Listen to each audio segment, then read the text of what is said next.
Hi, my name's Travian Settle. I would say the biggest takeaways that I took from the COVID-19 interviews that I conducted was just the sheer amount of different sources and narratives based on the different countries from the two individuals that I interviewed. Just how they differ from the ones that are here. The ones that are here, I would say, seem to be more of the preventative measures. It seems to reflect the preventative measures more, whereas the news perspectives from the two interviews that I gathered, it seemed like they tried the news outlets from those countries tried to sort of downplay the virus and the seriousness of it. So yeah, those are, I would say that's the biggest takeaway that I took from the two interviews that I conducted for this project.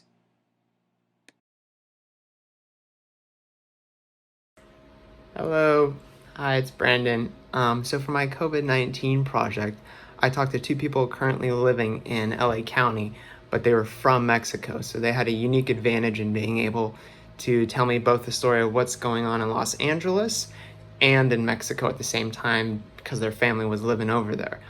So much like it is in LA County, a lot of the smaller cities and towns they do have local news outlets, but their main presence is over social media, specifically Facebook, Twitter, and some Instagram.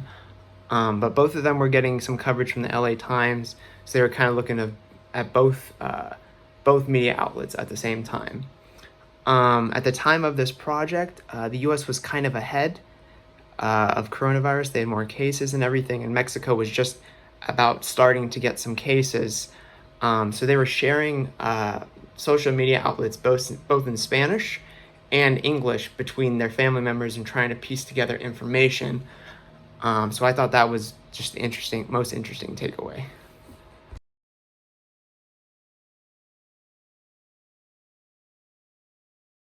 Hello, it's Joey from J478. I'm combining two other videos with Travion and Brandon, and we're just going to kind of give feedback on the interviews that we took.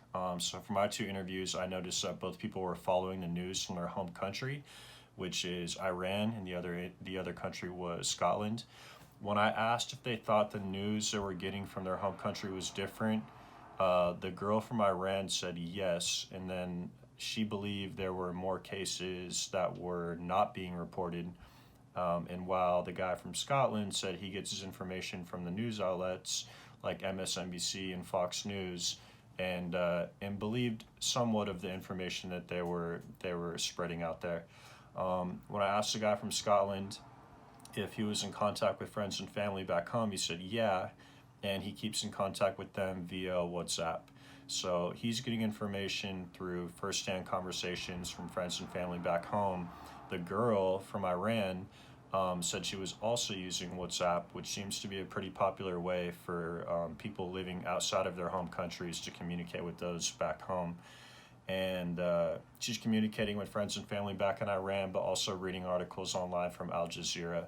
So what I gathered from these interviews was that while the girl from Iran seems to be skeptical of the firsthand news from friends and family in Iran, the guy from Scotland was less skeptical and relied actually more on firsthand conversations and had more of a trust because he was talking to friends and family from Scotland, and they were more on the ground, able to give the guy from Scotland more accurate information in terms of what he believed to be accurate.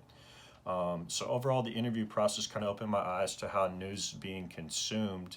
And while some believe the information being released by the media, I can tell that others are more likely to believe what they're hearing from friends and family in their home country. If it were me personally, I would probably be more interested in knowing what's going on through talking to friends and family about the coronavirus instead of media outlets, because I'm more familiar with those people and I would have more of a trust. But overall, it was a good project, and it's interesting to hear how these people are getting their information